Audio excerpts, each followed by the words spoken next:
Hey guys, today we're going to be diving into media right in sports. Let's get into it. I'm Cam. Jaden. Drew. I'm Nico, and we have media rights in sports. Now we'll be talking about the history of media rights in sports. So first off, media rights refers to legal agreements and licensing arrangements that grant broadcasters, streaming platforms, and other entities the rights to distribute content, such as sports events, movies, and television programs. The evolution of media rights reflects the progression of technology, globalization, and consumer preferences over time. So pre-20th century, we had printed media, newspapers, books, articles, etc. Following the pre-20th century, we come up to the radio and the television era. The first instances of sports broadcasting through live radio, for example, in 1921, KDKA Radio in Pittsburgh broadcasted the first baseball game between the Pittsburgh Pirates and the Philadelphia Phillies, which marked the beginning of live sports media coverage. The media's ability to reach national audiences made sports more popular, with major events like the World Series and Olympics receiving national radio coverage. The television era begins around the 1930s. The introduction of television further revolutionized the way sports were consumed. In 1936, the Berlin Olympics were first televised live, and though it was limited, it was a small audience. Following that, we have the 1952 Winter Olympics were the first televised event on a global scale. So following this rise in television, we see a change into cable TV and pay-per-view TV, which is like what we grew up when we were younger. As time evolved, we are now in a digital revolution where we now consume all of our TV through streaming and different types of fragmented broadcasting companies. So, we're going to be talking about the structure of media rights.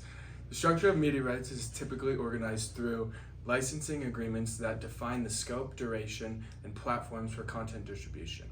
The rights are categorized by mediums such as television, radio, digital streaming, or mobile, and often segmented by geographic regions to maximize revenue within all their different markets. Contracts may include exclusive or non-exclusive terms, which exclusivity often commanding higher fees.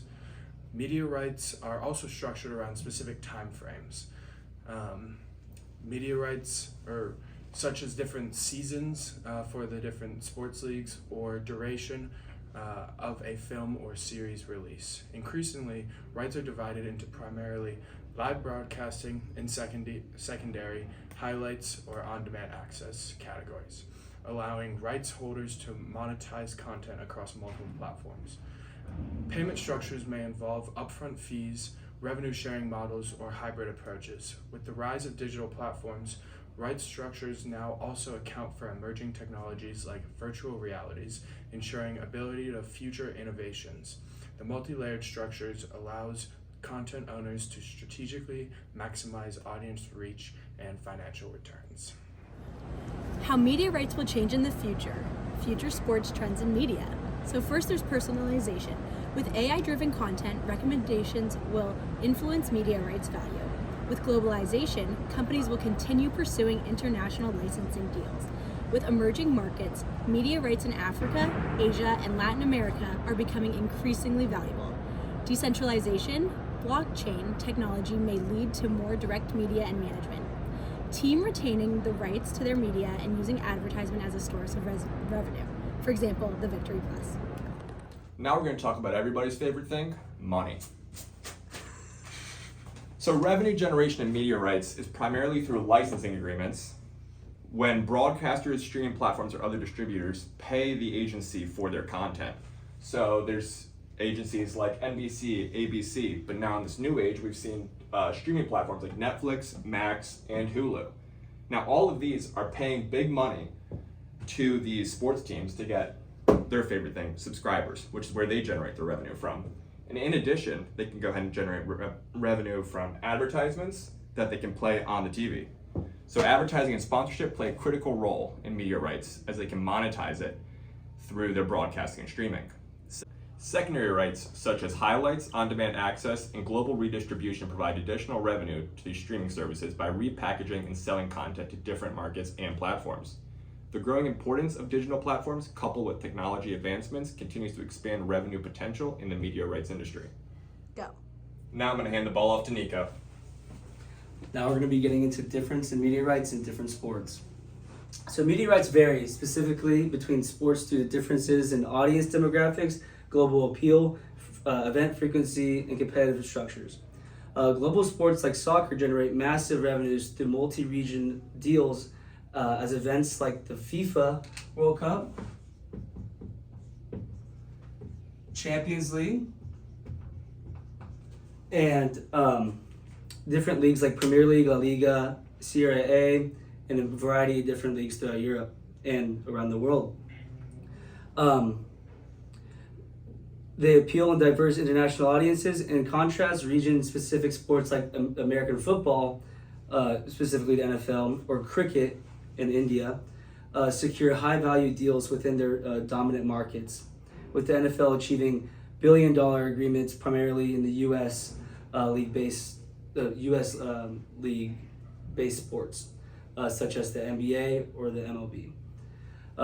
These leagues rely on long-term contracts to provide consistent revenue across full seasons, while one-off tournaments like the Olympics or Wimbledon or Roland Garros, all these different one tournament, one and dones, they don't have to rely on the long-term. They're more on the short-term premium rights and fees and exclusivity. Additionally, frequent games in sports like basketball or baseball dilute the per event value, but ensure a steady revenue stream compared to rare events like the FIFA World Cup, which command higher views per event. Digital platforms also have diversified media rights with emerging sports like sports, capitalizing on streaming-first strategies, while traditional sports still rely heavily on television rights and demonstrating how media rights differ across different sports landscapes. So as we can see, there's a wide variety of different sports and ways they approach captivating and continuing to re-sign subscribers to keep watching their sports. We have media rights in sports. Woo!